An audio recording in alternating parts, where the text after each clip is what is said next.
Good evening, night wanderers.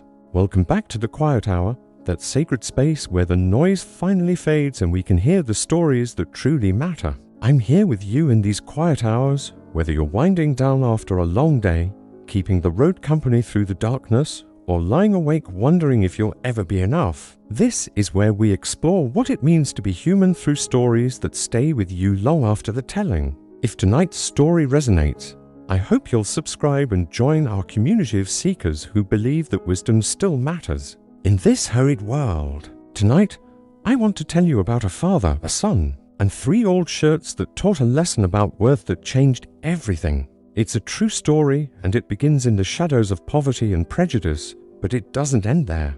Not even close. Picture 1960s Brooklyn in the heart of one of New York's toughest neighborhoods. In a cramped apartment where the walls are thin and the winters are cold, lives a young black boy. Let's call him Marcus with his parents. His father works 2 jobs just to keep food on the table. His mother cleans houses in neighborhoods where people like them aren't welcome after dark. Marcus knows what it means to be overlooked, to walk into a store and feel eyes following you with suspicion, to dream big dreams in a world that tells you to dream smaller. At 12 years old, he's already learning to make himself invisible, to take up less space, to expect less from life. One evening, his father comes home exhausted, carrying a paper bag. Inside is an old shirt, faded, worn at the collar. The kind of thing most people would throw away without a second thought. "Son," his father says, settling into their second-hand chair, "what do you think this shirt is worth?" Marcus examines it, noting the frayed cuffs, the slight discoloration. "Maybe $1, if that." His father nods slowly. "Think you could sell it for $2? If you can, that's $2 more than we had this morning. $2 that could help your mother buy groceries." Marcus looks at his father, sees the weariness in his eyes, the hope beneath it. "I'll try, Dad." The next day, Marcus stands in the subway station for 6 hours. 6 hours of rejection, of people walking past without a glance, of fighting the urge to give up and go home. But finally, a woman stops. She needs something to use as a cleaning rag. $2 changes hands and Marcus runs home feeling like he'd conquered the world. His father is waiting. Without a word, he hands Marcus another old shirt. "Now sell this one for $20. "20? Marcus laughs, but it's a bitter sound. "Dad, that's impossible. This shirt isn't worth $20 to anyone."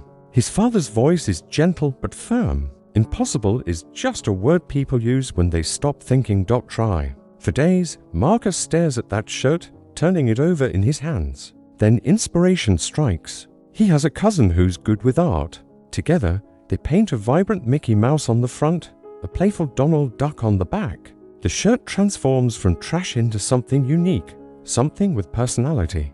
Marcus takes it to the private school across town, where children arrive in cars with drivers. He finds a boy his age, shows him the shirt. The boy's eyes light up.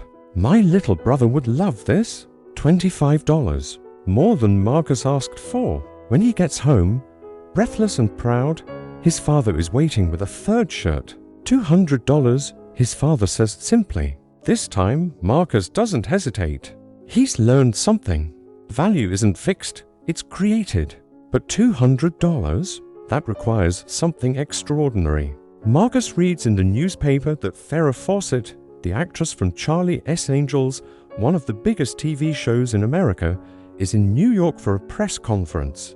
An idea forms, crazy but possible. He waits outside the hotel for hours. When she emerges, surrounded by security and photographers, Marcus pushes through the crowd with the kind of courage only desperation and determination can produce. "Miss Fawcett," he shouts, "please, just one signature." Something in his voice, in his eyes, makes her pause. She smiles, takes his marker and signs her name across that old shirt in flowing script. 3 days later, Marcus sells it to a collector for $1,200. That night, sitting at their small kitchen table, his father asks, "Son, what did you learn from selling these 3 shirts?" Marcus is buzzing with excitement.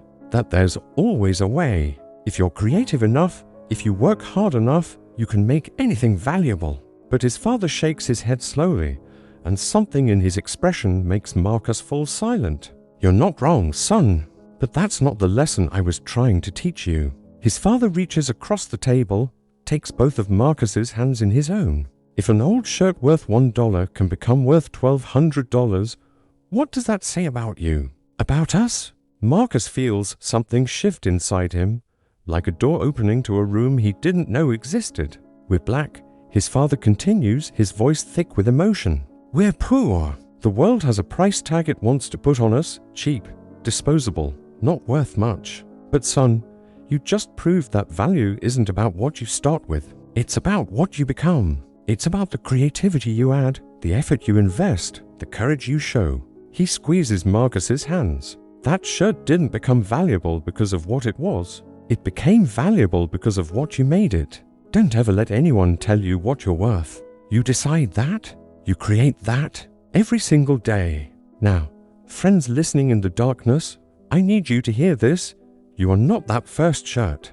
You're not even the second or third. You're the person who can transform the shirt. You're the creator of value, not the object being valued. Maybe you grew up being told you weren't smart enough. Maybe you've been passed over, overlooked, underestimated.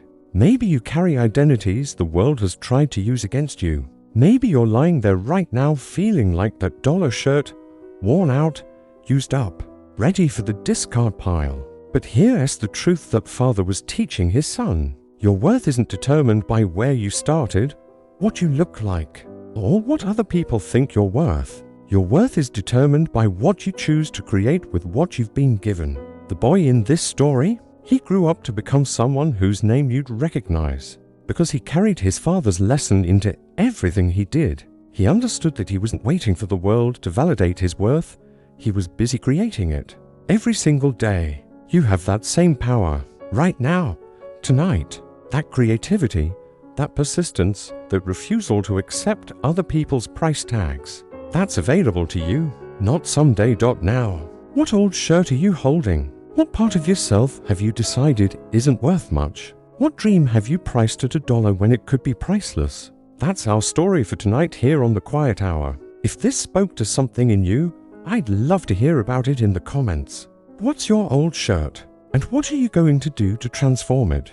If you're new here, subscribe so we can continue these conversations that remind us who we really are. Until tomorrow night, remember, you're not the shirt. You're the one who transforms it. Don't ever forget your power. Sleep well, drive safely, and create your own value tomorrow, my friends.